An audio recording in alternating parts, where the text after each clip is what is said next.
Well, good evening and welcome back to the Journey Home program. I'm your host, John Mark Grodi, here on EWTN. And once again, we have this great privilege to come together to share a story of faith and conversion. We're joined tonight by Deacon Matt Halbach. He's a Catholic Revert, and he's now the president and publisher of Franciscan Media. And you can find out more information at franciscanmedia.org.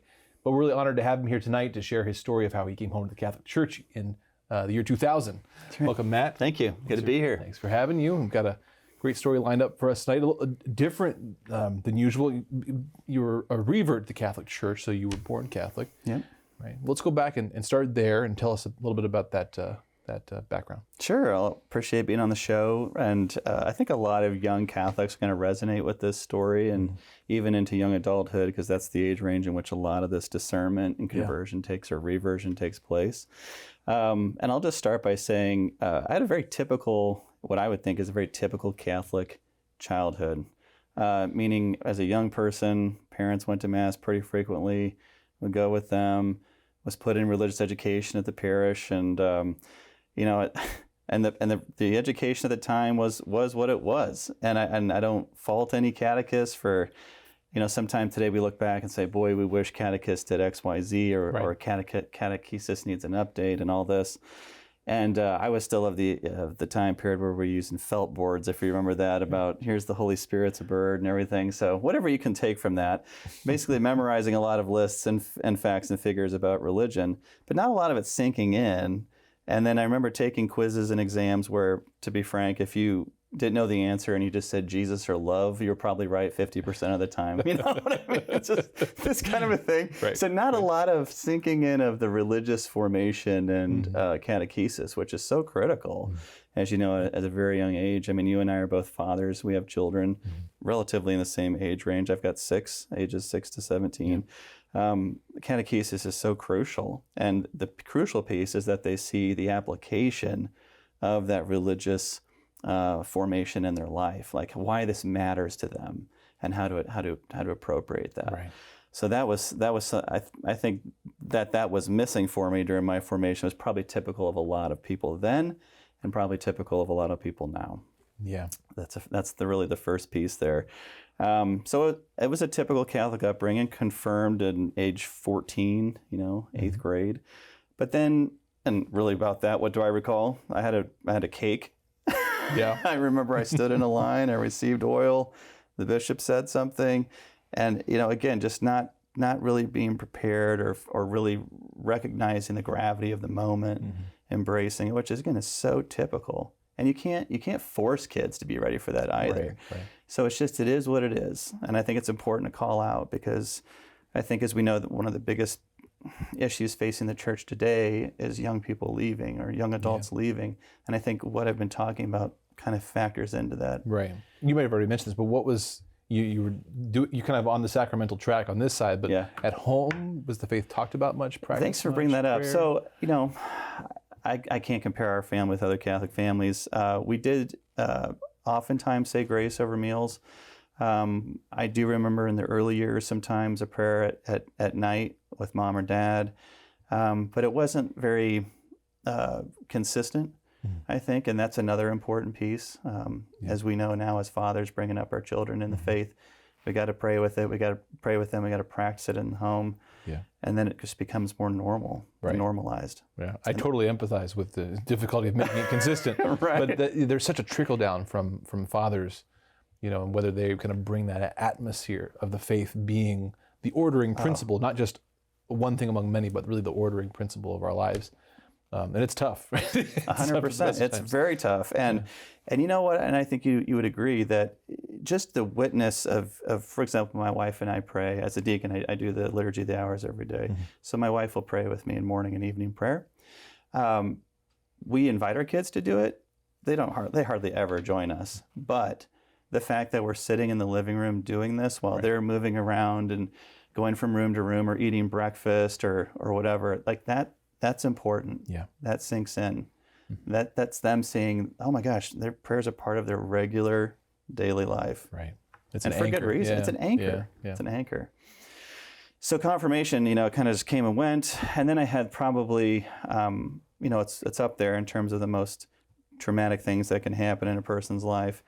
especially as a young person. So you had my parents, their relationship was difficult for a long time. Mm-hmm.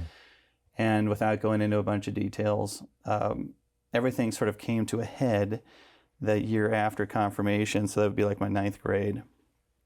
And it came to a head, and they end up divorcing. And part of the reason for this, and this is intrinsic to the rest of the story, and I asked my dad's permission to tell this part.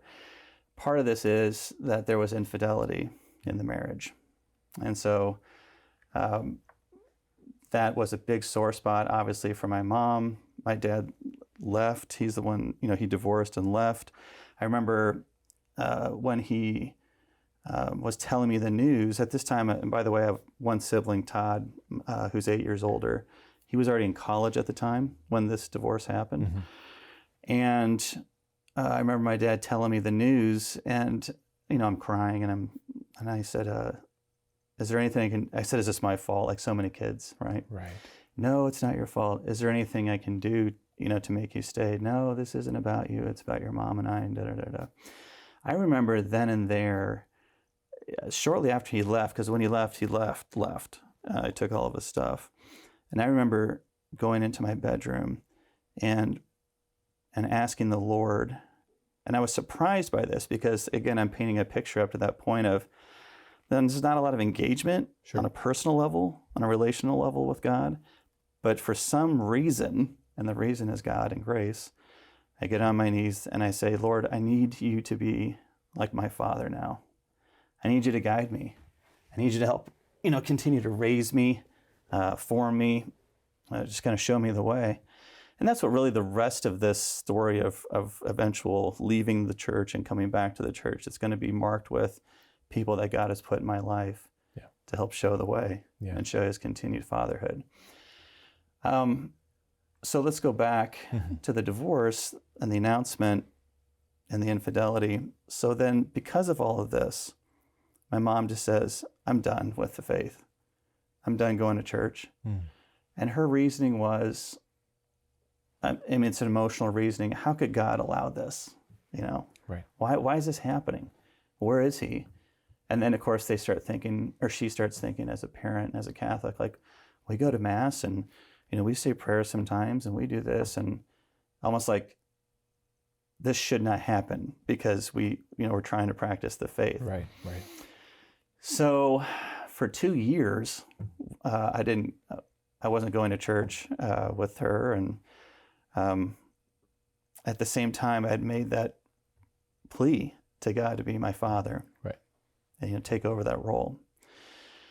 2 years pass, and then I guess I'd be about 17 or 18 at this point, and it's Divine Mercy Sunday.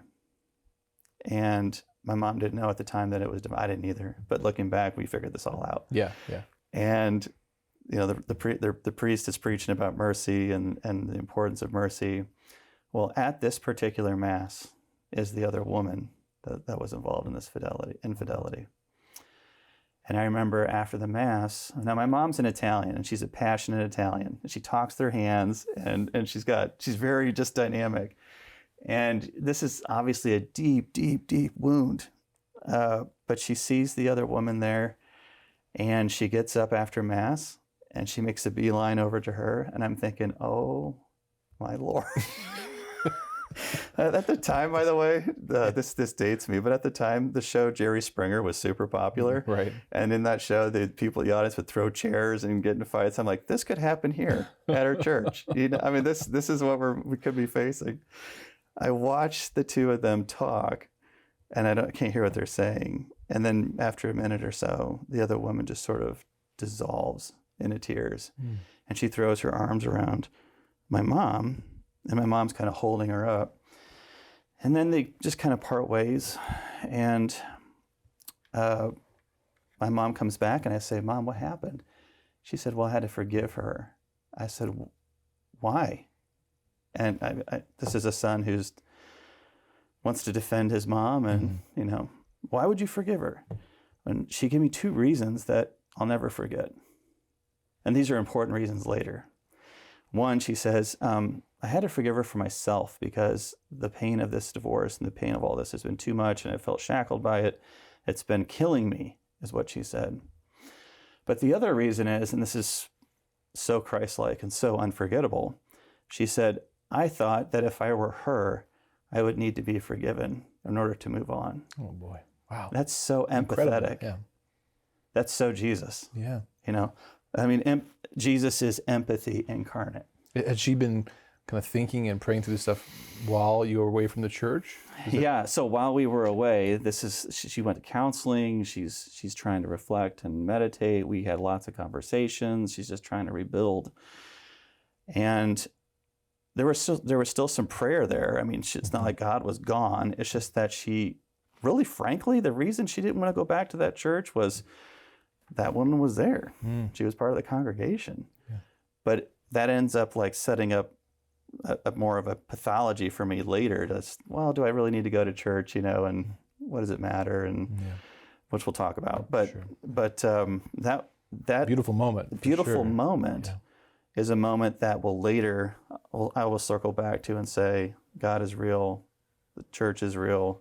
I need to be with God in the church, and so that's really was a catalyzing moment for me to at least continue to work with God, have a relationship with God, continue to wait for God to answer that prayer, be my Father, you know. From there, we go to college, a typical college experience. This is, I like to, one of the things that I could resonate or reverberate with St. Augustine on in his Confessions is when he says, give me chastity, Lord, but not just yet. Yeah. And that's kind of the mindset of a typical college kid who's exploring all these things. And there's a selfishness there and an egoism and a lustfulness and things like that. But also present at college for me was the challenge of taking courses in philosophy for the first time. And where was this at? University of Iowa. Okay. In philosophy for the first time, in religion. And again, not having a strong previous catechetical background. That's why I keep mentioning this. And then being faced with these courses in college, your head gets put on a swivel, like if you're not prepared. And just like we're trying to prepare our kids for when some of them go on to college, to be rooted in their faith and understand their faith and understand how their faith applies. But boy, you're now exposed to all these questions about, there's more than one. Is there more than one God? Do all roads point to the same God? You know, all sorts of isms that we explore in philosophy. And that, I think for that age and for me, set me on a kind of confirmed, I don't think I need to go to church, and you know, I haven't been going, and I don't think I need to go. I can find God anywhere. That sort of a thing. And it's unfortunate because the reality was, which I didn't want to see at the time, that being plugged into the church was supportive of my prayer life, and my prayer life ultimately leads me, or should, to the church and to fellowship. You can't have, in my opinion, looking back, you can't have just one or the other. And I was trying to say I can just have my relationship with God. I don't need this community over here. I don't need these teachings over here. I can just have my life for my relationship with God. This period of my life, very malleable, and I took a job, and this is so God. I took a job at Starbucks, which isn't exactly a conservative, traditional values-minded company, but at the time, that's not where I was anyway. So I took this job at Starbucks, and I was put alongside a guy named Joshua. Now we know in the Hebrew, Yeshua is another name for Jesus. And so Joshua was a convert to the Catholic faith. Joshua came from a Southern Baptist upbringing, and he had no problem talking about his faith, sharing it, being dynamic about it, very convincing about it. And he's the kind of guy that would the little mass market copies of the catechism. He got one from Barnes & Noble, and he'd have it there at his register, and he'd be reading through it. And he'd read something, and it seemed like, and this is where I'm saying it's the Holy Spirit looking back on all this, I always got assigned to work next to him, at the register next to him. this is going to be one of the first people, my mom being the first who was a witness of God's love and mercy and that beautiful forgiveness of the other woman. Joshua is going to be the next person in this story of people who God puts in my path to guide me back home. Joshua, I remember one day he comes across this Eucharistic teaching and he's like, Matt, you're Catholic, right? And I'm like, well, not really. And he goes, what do you mean? I haven't gone to church in a long time. He's like, oh, well, do you know about the Eucharist? And I'm like, yeah, it's the bread of life. Or I said something like, yeah, it's whatever. He goes, this is really the body and blood of Jesus. And I said, yeah. Like, yeah, I remember being told that back then, right. Like in 5th grade. He's like, do you understand that? Do you believe that? And I'm like, I think I understand it. I mean, I don't know. He goes, oh my gosh. And he's like, you could see in his face, one, he was like seemed like disappointed, which I don't blame him. I was like, this is what Catholics are like. But two, he's like, you could see he just like became mission-minded in this moment, and I became his project. And this is what's going to happen. And he says, okay, when was the last time you went to Mass? I said, it's been years. He goes, okay, well, I'd like to take you. And I thought, like, thinking back on this, I'm like, it's not a bold gesture. It is and it isn't. Like, right, you got to put yourself out there to say, I'm going to invite you to church, or back to church in this case. But it's not a lot to just invite somebody, like the words that are spoken. It's not a huge thing, but it is an intention. It's a big intention. Yeah. So he's like, I'd like to invite you. And I said, okay. He goes, the next Mass is Monday, 7 a.m., St. Wenceslas in Iowa City. I'm like, 7 a.m.? Like, I didn't even know they had Masses at that time, and daily Mass for that matter. And he could see I was wavering and kind of losing interest. He goes, what if I throw in breakfast? So shrewd also, right? And it reminds me of Jesus when he says to his apostles, be as wise as serpents and gentle as doves. Right. That was Joshua, to a T. So Monday rolls around. We get in his car, we go to St. Wenceslas, and I pay attention to Mass in a way that I hadn't for years. And I think the reason being was that this guy went out of his way to invite me.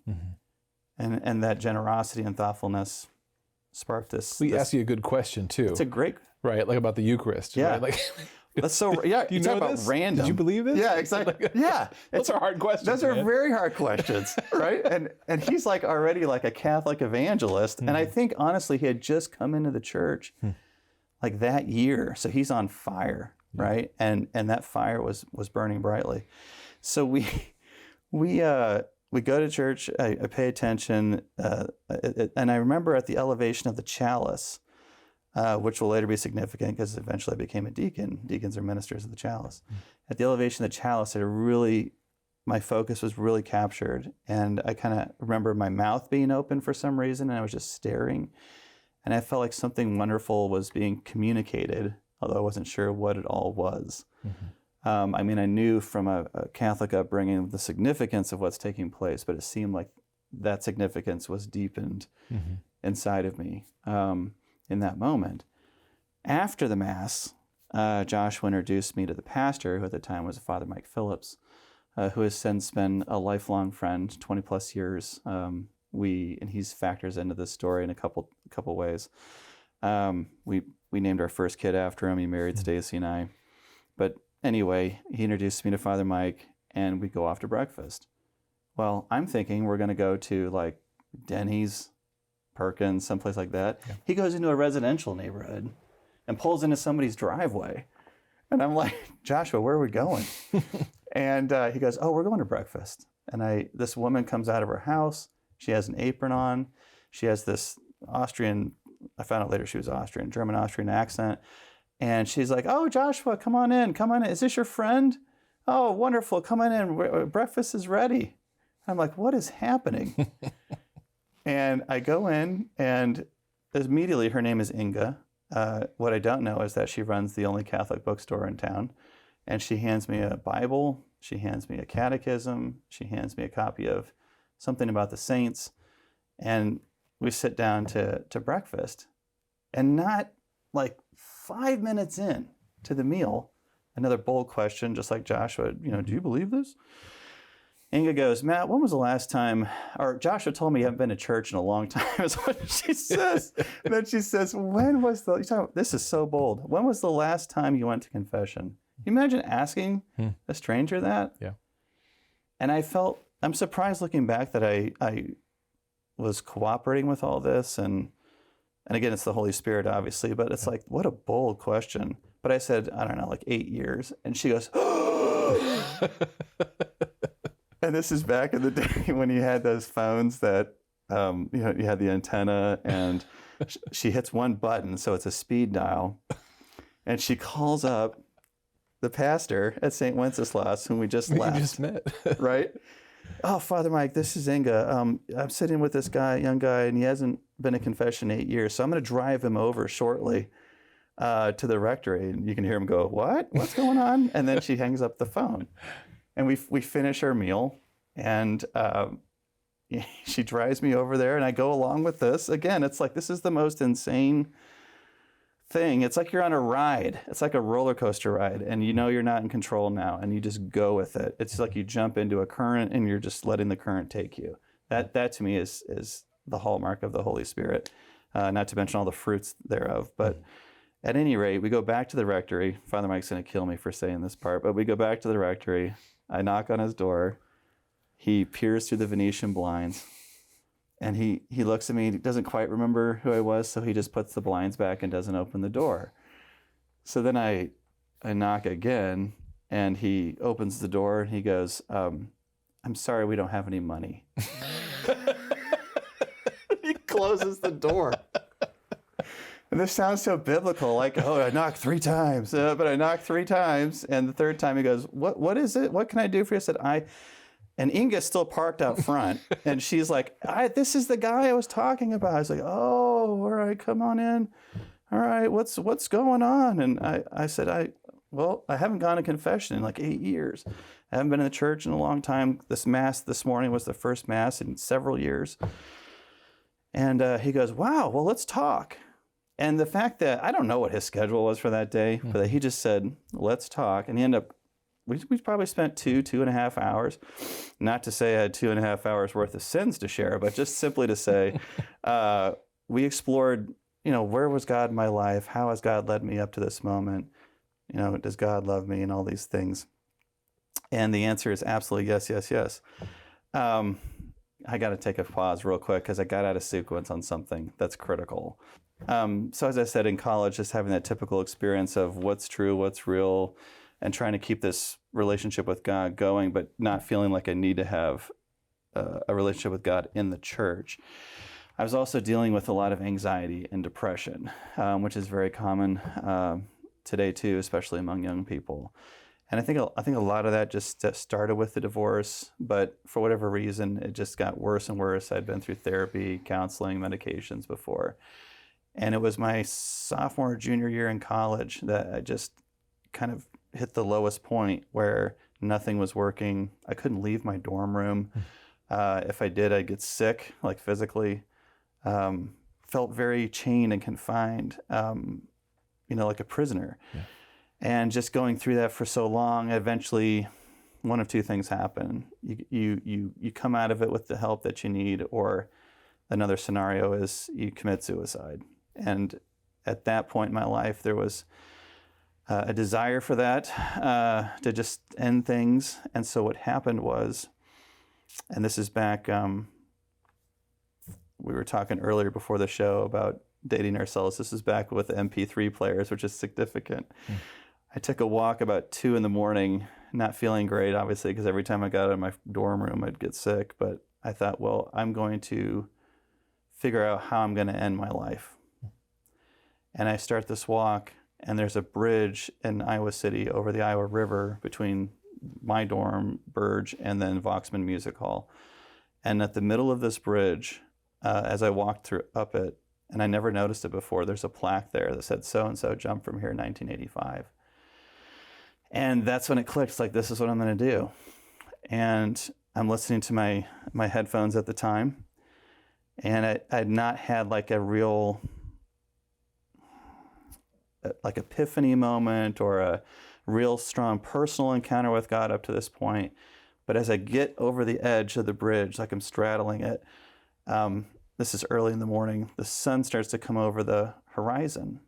And so all this light starts to flood in. And on my headphones, which is set to random, the song "Here Comes the Sun" by the Beatles comes on. I mean, I'm still a huge Beatles fan.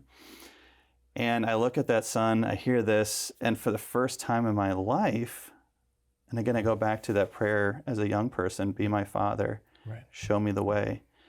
I felt like it was the Father's response. You know, stop, for one. And for two, I've got work for you. I need you. Because I remember saying to God in that moment, I probably, based on how I was living, I probably deserve to go to hell. You know, if you keep me around, if you have a plan for me, as I'm thinking about all this and the grace of this moment with the sun and the music and everything else, I want to spend the rest of my life trying to help people not get into this situation. Like people who deal, not just who deal with anxiety and depression, but help people find you if you're real. And that was one of the first kind of like, I'm here. I got you. Yeah. Then after that, that's when I started working at Starbucks. Okay. That's incredible, Matt. So when all that happened, Yep. and then you end up at Starbucks, you have these crazy experiences with Joshua and Inga, and there you Father are Mike. talking to Father, and so you're sharing this with him. So there's a lot coming out in that conversation. That's incredible. Let's take a break there, and then we'll come back to that conversation and see what came out and what followed from that crazy providential meeting and conversations that you had there, man. We'll be back in just a couple minutes to hear the rest of Deacon Matt's story, so stay tuned for that. If you go to chnetwork.org, you'll find a whole archive of stories from all different backgrounds. And so whatever background or history you're coming from, again, whether it's from a Protestant tradition or a non-Christian tradition, or even dealing with, again, as Matt has shared, mental health, emotional health issues, wherever you are in your journey, you'll find someone who comes from a similar background who has come to encounter Christ and has come home to his Catholic Church. And I would bet that their story would have a lot for you to think and pray about. So check that out at chnetwork.org. We'll be back in just a couple minutes to hear the rest of Matt's story. Stay tuned.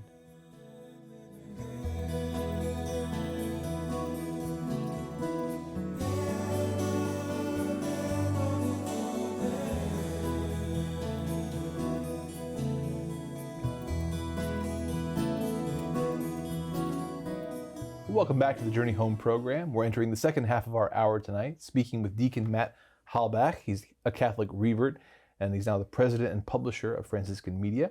And we'll talk more about that in a moment here. But when we left off, Matt, you were relaying this what you said during the break, this Catholic ambush that happened to you.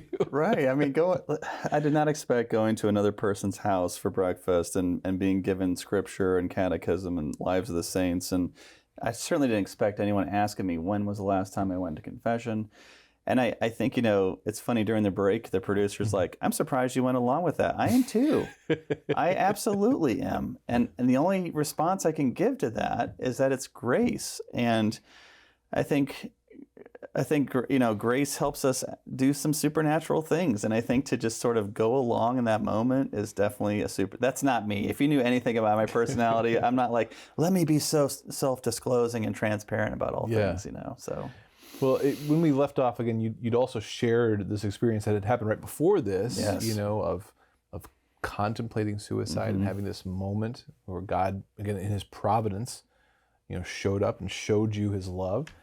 Was this maybe when you're now, fast forwarding ahead, talking to this priest, was this the first time you'd sort of been able to open up and share anything about that? Yes, 100%. Okay, tell us more about that conversation. Yeah, 100%. So that experience on the bridge is where I first did what I would have loved to have done much earlier on in my life, which is put together, have that personal encounter with God and be able to see that faith applied. And part of that faith applied on that bridge, there is an interpretive piece to it, which is, the song plays, here comes the sun comes up, but you still have to interpret through the lens of faith that this could be a God moment, right? And so with that happening now, there's much more of a conviction that God is involved. God's going to continue to keep, to answer my plea, that he fathers me, shepherds me. And as we're seeing, he's putting people in my life to do this, ultimately to get me back into the church and then serving the church. So that conversation with Father Mike was a lot about what I just said. Is I talked about the divorce, I talked to him about the pain of it, I talked to him about the plea, and we worked through all that together, and he's the one who tried to help me interpret it, saying, see, this is where God's led you now to this point. This is how all that stuff in the past and the pain and the loss of your dad and all these other things, this led to this moment. And to have someone to help guide you through that is, I think for most people, probably necessary. Because again, you can have the faith, but we need help sometimes interpreting life through that lens of faith.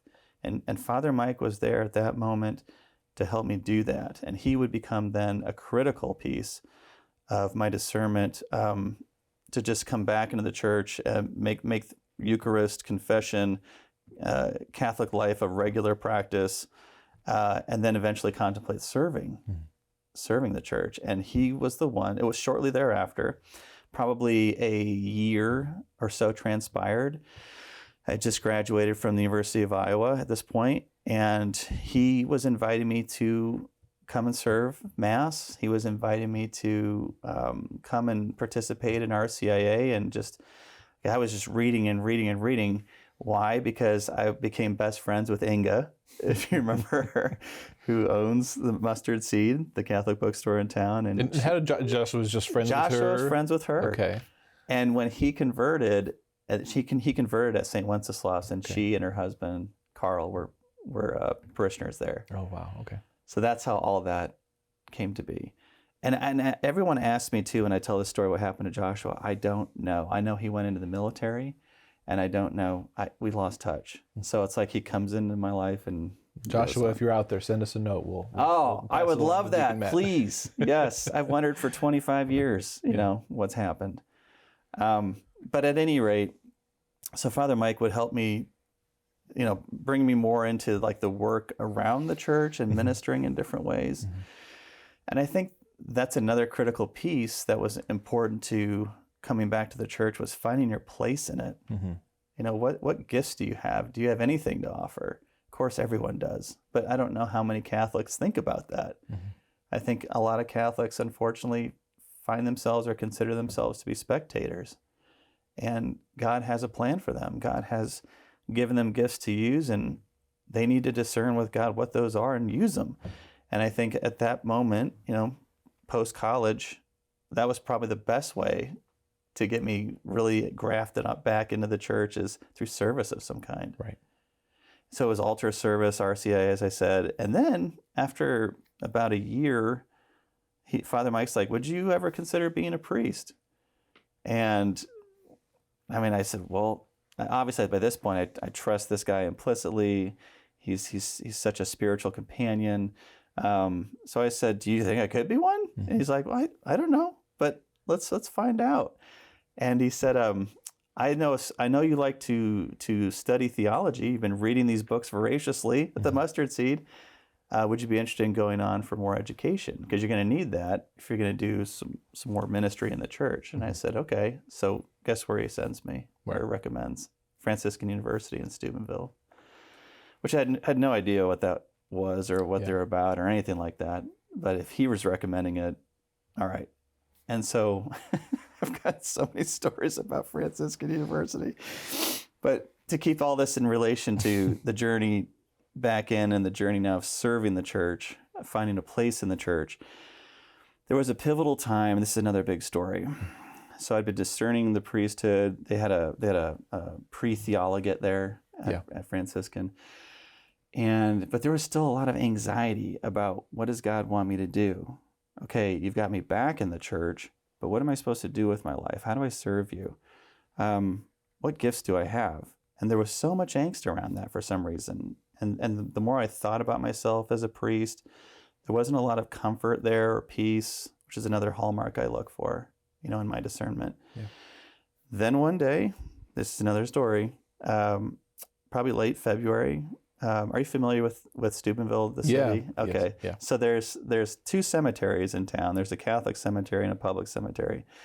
So I decided to pray a rosary. And now this is where God gifts me with a personal relationship with Mary, who's going to be another guide, right? To help me live in my home and serve my home, the Catholic Church.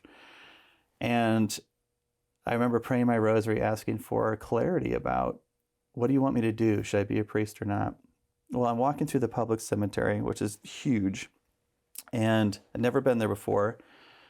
As I'm thumbing through the beads, as they say, it starts to snow. Snow covers the ground. If you get out in the middle of this place, you can't see the perimeter. You can get lost easily. I got lost, and the snow was all over the place. So now I'm going under a tree to just take some shelter. As I'm going through the beads, I look up and I see probably 20 yards from me over here, some bare branches, but like I didn't have my glasses on, two blue smudges or things sticking out of the branches. So I decided to go investigate. I go over there and look, and it's two blue artificial roses that someone had just stuck up there. There's no like gravestones or markers anywhere, but they're just there sitting up in these branches of the tree. And I remember grabbing a rose, and as soon as I did that, I grabbed it, part of me wanted to believe this was a sign, right, of discernment. This is my old Catholic upbringing where I learned, hey, Mary's favorite color is blue. So my religious imagination's reeling, hey, it's a blue rose. Maybe this is a sign. She's answering a prayer. Or Christ through is answering a prayer. And as soon as I grabbed this rose, it's just like in the movies. There's like a little demon and a little angel, and the angel's like, this is a sign. This is a sign. And the demon's like, how could this possibly be a sign? And the worst question, and I think a lot of Catholics have heard this whispered in their ear, who are you to get a sign? Yeah. Right? Why would God give one to you? Like this idea of that you have to be exceptional in some way, in order for God to relate to you in a powerful way, which is not true. And so he just flicked that off at the time, and I carry my little rose, and I walk around the cemetery, just trying to get back to the parking lot. And this is the second time, right? I had the bridge experience with God. Now it's this experience in the cemetery of being led. And I would say with Inga and Joshua too, that whole thing was that Catholic ambush and being led through that. So I come, I don't know how, maybe 100 yards I walk, and then I feel kind of compelled to just stop where I am. And this is a public cemetery, and the snow has covered all the grave markers. And something inside just says, brush the snow off this one. So I brush it off. And it's an engravement. It's obviously the name of someone who's deceased, but then there's a beautiful engraving of St. Therese of Lisieux. So now my Catholic imagination is reeling further and like, well, I learned back then that if you pray to Therese and those prayers are answered, you might get a rose in some way, shape, or form. So now I'm holding this blue rose and thinking all this stuff. And I'm walking along further, and this is the God's honest truth, okay? I'm not going to tell you a lie. Out of the woods come 3 deer. And they come up to me, and I think what's funny is I used to work for a Sadler, which is a publishing company in New York, in Manhattan, and I was like one of their few employees that wasn't on the East Coast. And sometimes there's like stereotypes about Midwesterners, and anyway, I think everyone thought I knew everything about like hunting and fishing and farming. I don't know any of those things, even though I grew up around farms and wildlife. But I'm bringing that up because as these deer come out of the woods, they come walking towards me to where you are. And now I'm facing these 3 deer holding this rosary, and I'm freaked out. And I don't know what to do because in my imagination, having no survival skills or wilderness knowledge whatsoever, I'm like, are these deer going to like attack me? Can they hoof you or like lose your antler somehow? Like what are these, like, do I need to be worried at this point? And this is so embarrassing to tell, which is why you have to believe it's true. I took my rosary and like held it up like a shield. And I go, this is Our Lady's rosary. She's Queen of Heaven and Earth, and she loves you. I literally said that. And honest to God, these deer, they kind of bow their head, and they turn around, and they walk out, and I follow them. And then they walk right out to the parking lot to my car. So I get in my car, I drive away, I call my friend, and I say, Carolyn, you won't believe what happened at the cemetery today. Da, da, da, da. And she said, well, you won't believe that I just finished a novena to St. Therese for you today. Holy cow. And deer, holy deer. Yeah. And I said, oh my gosh. So the next day I took her back because there was 2 roses in the branches, and she's the one who did the novena. So I took her back to take the other rose. The discernment, again, was the whole purpose of that rosary experience. And how can I serve this church that I'm in? And if you want to fast forward from that time in the cemetery to 7 years, literally 7 years from that point is when I ended up getting married and decided not to be in the seminary. Wow. And where we got married is significant. So I met my wife in Tulsa, Oklahoma. This is after you'd gone through Franciscan? Yep, so I graduated. I did my MA there. Okay. But I did not go on, and they're pre-theologian and all that. Right. So I moved down to Tulsa, and why did I move down there? This is important too. My father, probably 3 or 4 years after the divorce, moved down to Tulsa to take care of my grandma, who suffered a long bout with Alzheimer's.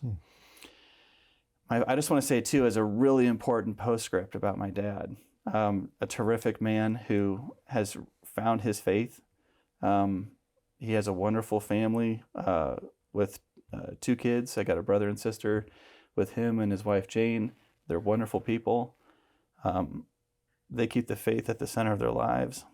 And it's just, God draws straight with crooked lines. Yeah. It's beautiful to see that. We all are crooked lines in different ways. Yeah. But I came down to try to Tulsa to also try to foster a relationship with him at that point, to reconnect. Because and really in God's plan for coming home, it wasn't just come home to the Catholic Church. It's let's repair this home. That's right. That was severed. And so in doing so, I signed up for this traveling vacation Bible. That's what I call it. The traveling vacation Bible school called Totus Tuus, JP2. Yeah. Right. Great program. Yeah. Great program. And at this time, I was not married. And at this time is when the final thoughts of priesthood will be eschewed. So the bishop down in Tulsa, I told him I was still kind of contemplating priesthood and whatnot. He's like, well, why don't you, before we do anything official, why don't you go on this Totus Tuus experience? It'll be great for your discernment. You were teaching, you were putting on events. Yes. Yeah. Totus Tuus, K through 12, catechizing. You're in young adult groups. You spend a summer doing this, and you go from like parish to parish. And, there's host families and things like that. But I saw, as soon as I signed up in the training program, I saw who would eventually be my wife, Stacy, and we just clicked. And we started sharing about our lives. I started telling her about all this stuff that I'm telling you. And the discernment that summer was, maybe God's calling me in this direction, which still doesn't answer fully how am I serving the church, although it does in the sense that marriage vocations absolutely serve the church. It's a sacrament of service. And I remember that summer we were not in the same group, but we would call each other. We would write each other letters or emails. And by the end of that summer, both of us had discerned, because I think she at the time was thinking religious life, or at least had that on her radar. And we both said, maybe God's doing something here. So this is yet another experience of just kind of jumping into the current, feeling pushed in this direction. Okay, let's do that. And what's so funny about this is when I told, because again, I talked to the bishop down in Tulsa, who at the time was Bishop Slattery, Edward Slattery, of fond memory. His right-hand man, a Monsignor Branken, who I didn't know they were connected, it was his parish that I was at Totus Tuus where I decided to say, I'm not gonna pursue priesthood anymore. So I told him. He goes, well, why not? I said, well, I met this girl and I want to see what God does with that. He goes, well, I'll tell the bishop then. I'll tell him tonight that you're not going to enter seminary, blah, blah, blah, blah. Turns out, too, that there's a triangle of relationships. That's Monsignor, Bishop, and Stacy, my wife's dad, who was at the time in deacon formation down in Tulsa. They're all good friends. So by the time we make this casual decision. All of a sudden, Stacy's dad knows about it. Stacy's dad, Joe, calls her up and says, "What are you doing? This guy was thinking about priesthood, and now you're taking him away." And I mean, all this stuff. It was so ridiculous. But what's really funny is that Bishop Slattery said, "Well, I know you were discerning this, and this is what it's all about, and you're not going to be a priest, and you couldn't have picked a better person than Stacy, but you owe me your firstborn son."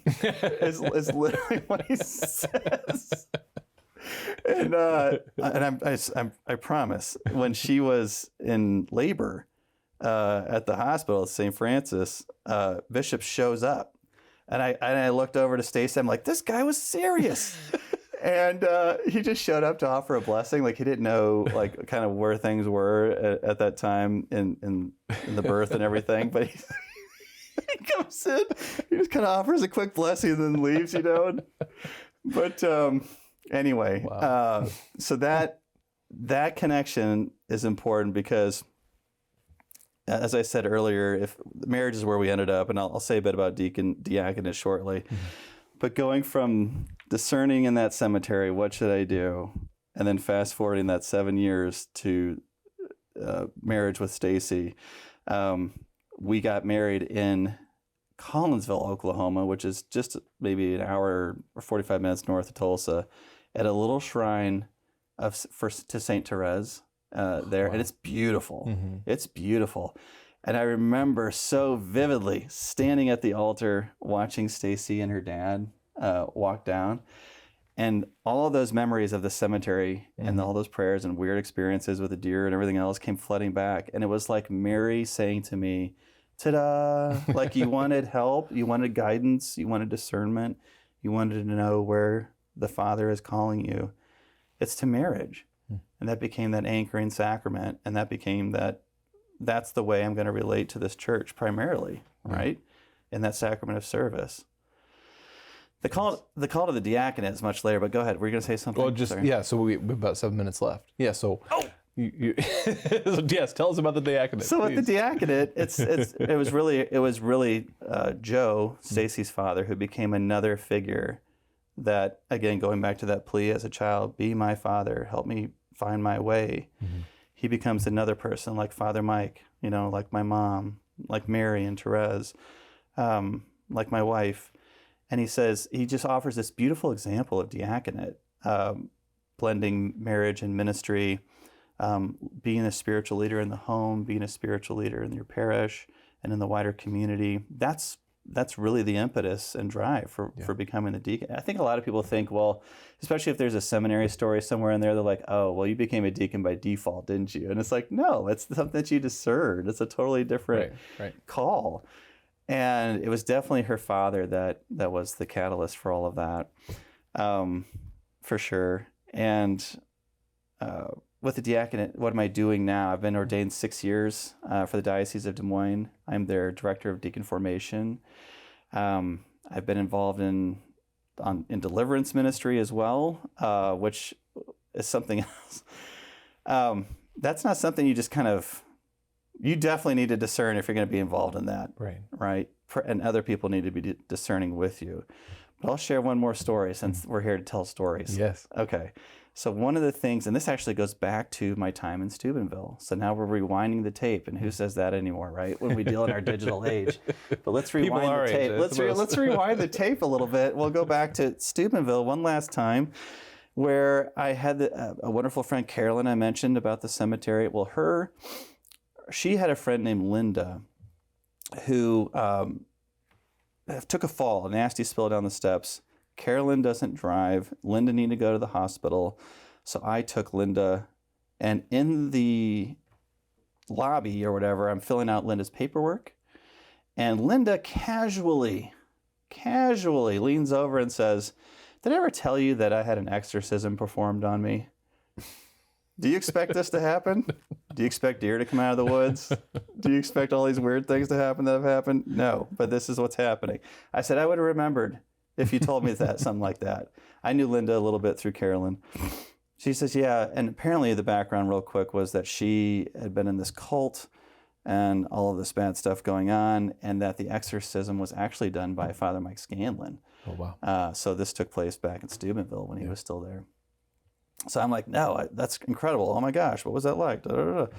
Well, we take her into the triage room, and she gets hooked up, and they're trying to figure out what's wrong with her. Someone comes in that's like missing this part of their arm and just screaming, and Linda wakes up, and Linda is all agitated by this, and she starts to believe that the evil one is after her, like in this moment. Now, having her said just what she's just said in the lobby, now there's some gravitas to this, and it's quite disturbing. And she tries to get her clothes together. She's just all, just beside herself. I tell her she needs to stay where she is. She can't go anywhere. The doctor hasn't seen her yet. And I tell her not to leave like 2 or 3 times. The third time, she turns around and looks at me, and then her eyes go all white, and her voice goes way down, and she goes, and I won't say it, out of my way. And then she just bolts past me and runs down the hallway in the hospital. This is at a Trinity East, I think, is what the hospital was in Steubenville. Mm-hmm. And then hangs a left. And I go chasing after her. This is all relevant, by the way. And I go chasing after her. And I turn a corner, and there's like a 4-foot tall nun in a black habit with rosary beads who's like holding Linda up and patting her on her back. And I'm like, what? Where'd this person come from? What's going on here? And she gets Linda sat down, and the nun comes over to me, and she grabs my hands, and her eyes look so youthful, and she had these deep inset wrinkles, and she's like already knows the situation. And she says to me, she'll be okay. Sometimes the evil one just tries to scare us. And I'm like, who are you? Like, what? And then she just turns around and leaves and walks another way. And then around the corner comes the orderly and the nurse, and like, what's going on? And we get Linda back in her room. And I said to the nurse, thank God that nun was there. And she goes, well, what nun? I said, there was a nun there that helped out, and she went the opposite direction and turned the corner. Well, what did she look like? I said she had black on, and basically it was the habit of the TORs. Mm-hmm. And she goes, oh, we haven't had TOR sisters here in like 50 years. And I'm like, what? Like, this is all wild stuff. But anyway, that, and there were a couple of other experiences where, in discerning with the exorcist for the Diocese of Des Moines, he's like, I think God might be calling you in this ministry. Right. And in a serious way, meaning, this all sounds like, wow, crazy and phenomenal, but the reality is it pales in the comparison of the power and glory of God. Yeah. Right? Yeah. And that's what I see in deliverance ministry. And mostly what transpires, and I think it's important for people to know, is reconciliation between persons and the Father. Reconciliation of families takes place in deliverance ministry. Evangelization, reintegration with sacraments and with the believing community, which is what this program's all about. Yeah. And it's serving you're doing just such a wonderful apostolate of deliverance for a lot of people. And it's one of the things that attracted me to be on here and to share these crazy, weird stories with you. Well, Matt, we're out of time. I'm sure you got many more stories. We'll have to do a part 2 sometime. Yeah. But I was thinking, again, thank you for your ministry and for your deliverance ministry and your diaconate and your family. Again, that great sacrament of service. Part of your story involved some of the mental health, emotional health stuff. And there's a distinction between the spiritual battle and the mental emotional health stuff. Like, it is a distinct thing, but they're always also connected. Yeah. That's part of your whole journey. Yeah. The providence of God, the reality of the spiritual battle, the reality that the devil wants to discourage us and take us away, but the Father is there even when we're not sure of it, even if we can't always feel it or see it. And so we do, and this is another point that you made that we should end on here, that we need that community, we need other people to take us back, to remind us that God remains in control, we remain on the journey, the Father loves us, and we just have to not give up. Thank you so much, Matt, for sharing your story, for your ministry. We need to talk about Franciscan Media, but if people go to franciscanmedia.org, they can find out about all the great work done by that apostolate there. And so thank you for being here for this episode of the Journey Home program. I pray that Deacon Matt's story is inspiration to you. We'll be back again next week with another story, but in the meantime, God bless.